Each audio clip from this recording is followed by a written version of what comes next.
Bom dia a todos meus amigos ouvintes do vlogger do Conde Lope Villanueva. Certas pessoas me procuraram, né, e fizeram um pedido para que eu emitisse uma opinião a respeito de um dos últimos vídeos de Daniel Fraga, em que ele defende a venda de crianças, né, de filhos, né, de menores pelos próprios pais, né? Olha, eu confesso que não foi assim uma não foi em si um pedido tão prazeroso. Porque, convém dizer, o Daniel Fraga não tem a menor relevância do ponto de vista intelectual, né? Eu já tive duas grandes experiências com ele, inclusive participei de dois debates, uma sobre o Estado laico, né, e outra sobre o ateísmo e cristianismo, e foi perceptível a extrema fraqueza intelectual dele, né? A falta de leitura, a falta de pesquisa, né? A falta de responsabilidade, né? Para emitir determinados tipos de ideias. Porque quando nós emitimos algum tipo de opinião, nós temos que ter pelo menos, né? Pelo menos uma ideia mínima do que nós estamos falando. Não precisa nem ter tanta profundidade, mas pelo menos uma mínima noção, né? Do que se está falando. Existem dois aspectos engraçados na pregação do Fraga, que é o mantra dele, né, por assim dizer. Uma é a defesa da liberdade individual, né? E outra, a defesa do indivíduo, né? A suposta defesa do indivíduo através de um chamado princípio da não agressão, né? No entanto, se a gente analisar as premissas que Daniel Fraga quer chegar com relação a esse conceito de liberdade e esse conceito de não agressão, na verdade, tudo que ele prega anula aquilo que de fato ele defende, né? Ou seja, o princípio da liberdade que ele confunde de forma tão vulgar a chamada, no caso, a vontade, né? Porque ele confunde liberdade com vontade. Ele não sabe muito bem o que é a liberdade. Ele acha que a liberdade é a vontade de fazer tudo, contanto que não enche a porra do saco dos vizinhos, né? Se a gente analisar a vontade por esse estrito sentido absoluto, basicamente, ela é um elemento que pode destruir a liberdade, como também pode destruir o indivíduo. Se a vontade está acima da realidade objetiva, se a vontade está acima da própria dignidade elementar de uma pessoa, então que merda, como é que a vontade pode ser um princípio de liberdade? Se dentro desse princípio pode-se também negar a liberdade e pode-se também negar o indivíduo. Por outro lado, nós temos o princípio da não agressão, né? O princípio da não agressão. É engraçado que, por exemplo, gente como Daniel Fraga defende o suicídio, defende a eutanásia, defende a droga, né? Quando na verdade é aquela história, quer dizer, você não defende a agressão a terceiros, mas defende a agressão contra si próprio, né? Porque isso é um problema seu, né?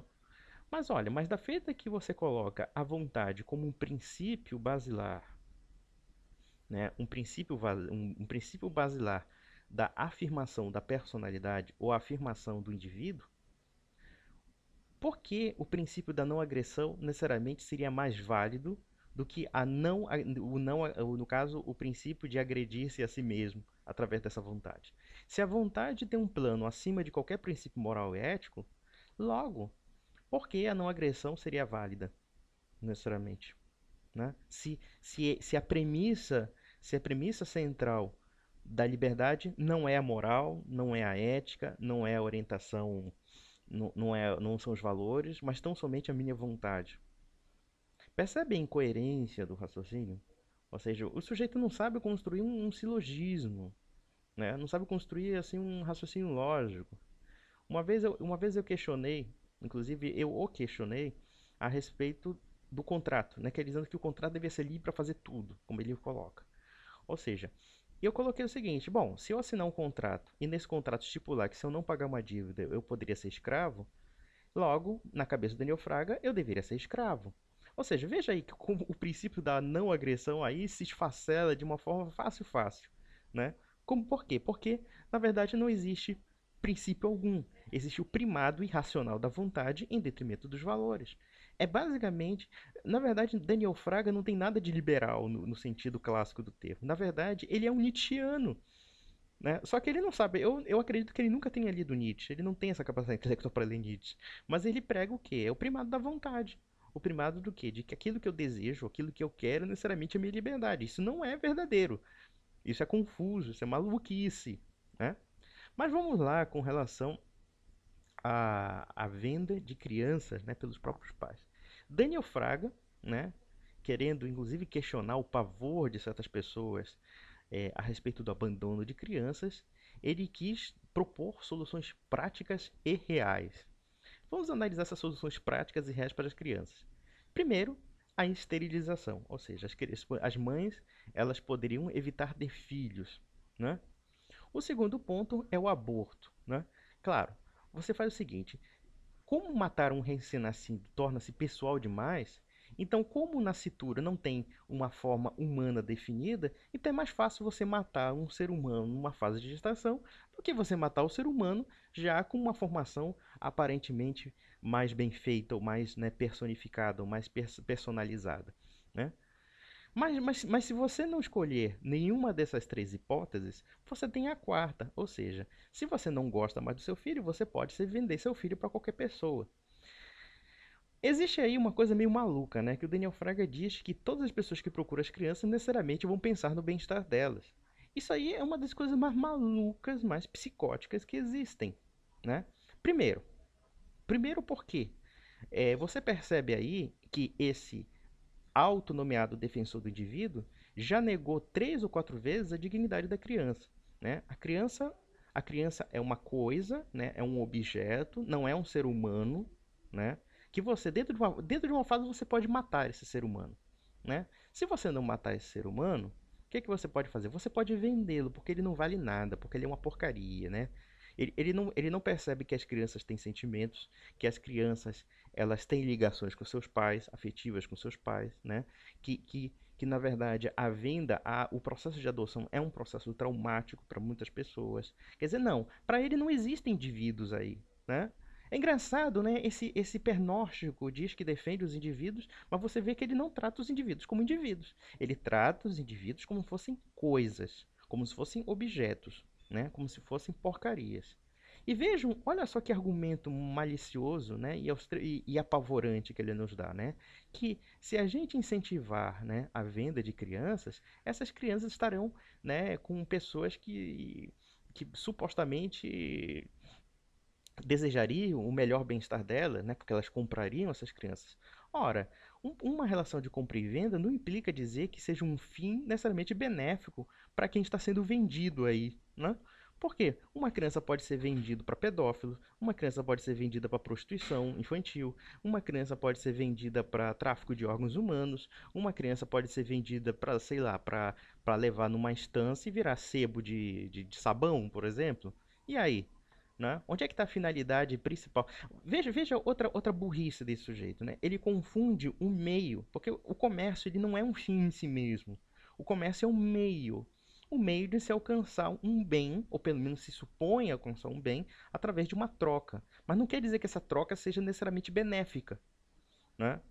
Ainda mais que nós não estamos falando aí de um objeto material, estamos falando de um ser humano em formação, né? De um ser humano que está se desenvolvendo. Aliás, existe uma outra corrupção moral em torno dessa ideia de vender as crianças, né?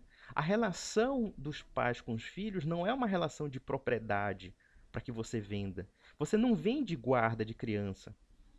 Não vende guarda de criança porque a guarda de uma criança não é uma propriedade. A guarda da criança é uma obrigação que os pais têm para com os filhos, para o bem-estar dos filhos. E o processo de adoção, ela é feita, em último caso, justamente para o bem da criança e não para os interesses dos pais. Será que esse idiota do Daniel Fraga já estudou direito de família ou já entendeu que, na verdade, o processo de adoção ela serve justamente para atender ao anseio de pais, né, ao seio dos filhos e não os interesses dos pais? Olha só que coisa absurda que ele prega. Ele prega o seguinte: se os pais não querem os filhos, então nós temos que incentivá-los a não quererem os filhos, né? Vamos fazer o seguinte: eles têm que ganhar dinheiro com a sua irresponsabilidade. Eles têm que ganhar dinheiro, né? Imagina, você já imagina uma mulher, né? Uma mãe ou um pai que maltrata uma criança, espanca uma criança e depois a vende, né? Para qualquer tipo de pessoa cuja referência ela não quer nem saber quem é, né? Olha só, quer dizer, além dessa criança ser maltratada por esses pais, ela ainda é beneficiada pela irresponsabilidade delas. pela falta de dever delas. O princípio da liberdade individual pregado pelo Daniel Fraga é um princípio de psicopata, não é um princípio, não chega a ser um princípio moral, não chega a ser um princípio nem filosófico, não chega nem a ser um princípio ético propriamente dito. E é engraçado que ele tirou daquele maluco, daquele retardado chamado Murray Rothbard, né? Que falou meia dúzia de sandices baseado nessa inversão entre meios e fins, né? Ou seja, tudo que o livre mercado vende ou compra é necessariamente benéfico, né? É necessariamente bonitinho. É claro que isso não é verdade. O que o Daniel Fraga está pregando é uma escravidão dos filhos contra os pais, dos pais, né? Escravidão imposta pelos pais contra os filhos. Basicamente é isso. E é esse filho da puta que diz defender o indivíduo. Daniel Fraga, vamos pegar o seguinte: vocês nunca perceberam que o sujeito é um mitomaníaco? É isso que a gente tem que falar. Um sujeito que prega coisas totalmente sem nexo, né, baseado numa concepção ideológica completamente perversa, porque é perverso. Isso nós não encontramos em liberais clássicos, encontramos em pensamento nazista, em pensamento comunista, né? Tratar o indivíduo como coisa, o indivíduo como objeto, né? O indivíduo não tem sentimentos aí, né? A família aí é apenas o quê? A família é apenas um capricho, né? O pai e a mãe podem tratar os filhos como bem entenderem. Dependendo do grau de crescimento dessa criança, né, elas podem ser exploradas pelos pais, né? Porque isso é uma exploração. Da feita que o pai, né, o pai se irresponsabiliza pelo filho e pode jogá-lo, vendê-lo e tirar dinheiro com isso, isso na verdade é uma isenção, né, que nenhum direito de família pode se permitir. Aliás, o fato de alguém adotar uma criança, né, ou pelo menos de dar a sua criança para adoção, não muda a natureza civil de uma relação de um pai e um filho biológico, né? Ou seja, eu nunca vou deixar de ser filho do meu pai, por mais que eu tenha sido adotado por um pai adotivo. Porque, na verdade, a transferência aí não é de paternidade apenas, é uma transferência de guarda, em que uma pessoa, né, o adotante, ele assume um papel de pai postiço, de pai fictício, tá? Ele substitui a figura do pai biológico. Mas é óbvio que o pai biológico nunca será substituído totalmente, né? Você nunca vai substituir suas origens, porque elas existem. Elas fazem parte da sua natureza e da sua própria existência, né? E o que Daniel Fraga prega, na verdade, é algo extremamente perverso, ou seja, ela na verdade é um estímulo para que os pais tratem os filhos como coisas, para que tratem os filhos como objetos, para que tratem os filhos como mercadoria. E isso não significa benefício para os filhos, muito pelo contrário. Os filhos, quer dizer, a família que tem uma obrigação jurídica, uma obrigação moral de proteger as crianças, ela vai ser isenta disso, né? E por qualquer capricho, um pai pode vender uma criança, como outro qualquer, né? Sem assumir responsabilidade alguma, para qualquer tipo de acelerado. Olha, o mercado da pedofilia vai agradecer muito pelas ideias do Daniel Fraga. O mercado de prostituição infantil nem imagina. Ele já existe. Mas aí o Daniel Fraga tem aquela visão psicótica de achar que só o Estado é malvado, né? O ser humano nunca é malvado, né? O Estado é uma figura abstrata, né? O Estado canalizou toda a maldade humana e o Daniel Fraga está fora do pecado original, né? Ele é santinho, né? Todo mundo é santinho, né? Os particulares são tudo santinhos, né? Imagina, né? Quer dizer, você vê a índole doentia das ideias desse homem. Você percebe aqui que eu não precisei nem ser muito complexo em mostrar que o que ele prega, em todos os sentidos, é maluquice. É engraçado, esse sujeito diz defender o indivíduo, mas é contra a sacralidade da vida humana, né? Ele diz defender os direitos do indivíduo, mas dentre esses direitos eles podem ser recusados, né, em desfavor ao próprio indivíduo. Vocês não perceberam que o cara é louco? E o cara é demente? Por que vocês dão ibope pra esse cara? Eu não entendo dar ibope pra esse cara. Eu acho que vocês têm que tomar vergonha na cara. Vocês têm que, sei lá, faz o seguinte, ó. Faz o seguinte, ó. Pega um livro qualquer, olha. Pega um livrinho aqui, ó. Um livro aqui, olha. Um livrinho qualquer, ó. Eu tô lendo aqui, História de Portugal. Olha, é mais interessante, ó. Ler História de Portugal do Oliveira Martins, que foi um grande historiador português, é mais interessante do que escutar os vídeos do Daniel Fraga. né? Vocês já perceberam quanto tempo vocês perdem ouvindo tanta gente idiota na internet? Vocês já perceberam isso? É por isso que às vezes eu tô até me afastando da internet, porque o que a gente perde de tempo precioso para ler um bom livro, né? Para ler as obras-primas da literatura histórica portuguesa ou brasileira, né? As obras-primas da língua portuguesa ou da língua inglesa, da língua francesa, para ouvir quem? Daniel Fraga. O cara que só fala besteira do começo ao fim. O cara que não consegue completar um silogismo elementar, né? Se eu pegar o organo de Aristóteles, ele vai ficar doido, né? Ele vai ficar doido, entendeu? Então, quer dizer, faça o seguinte, meus amigos. Então, minha opinião sobre venda de crianças. É uma opinião de gente idiota, de gente acelerada, gente engraçado, ele fala de um conceito prático da realidade. Bom, esse sujeito, esse sujeito não tem nada de prático. Esse sujeito, se em outras épocas vivesse, ele estaria num hospício, ele seria um bobo da corte do rei Dom João V de Portugal, coisa desse gênero, entendeu? Ele seria um bobo da corte. Mas como hoje em dia nós estamos sobre o domínio do homem massa, do homem mediano, né, que dá palpite sobre tudo, né? E como nós destruímos as noções de aristocracia, as noções de boas elites pensantes, então é o seguinte, a boa elite pensante, por assim dizer, é o Daniel Fraga, o técnico de informática que dá palpite em tudo. Esse é o sujeito que vocês estão lidando. Em suma, acho que não há mistério algum em saber que essa coisa de venda de criança, venda daquilo, vai naturalmente restabelecer a escravidão, como de fato foi o que aconteceu no mundo antigo. Então, muito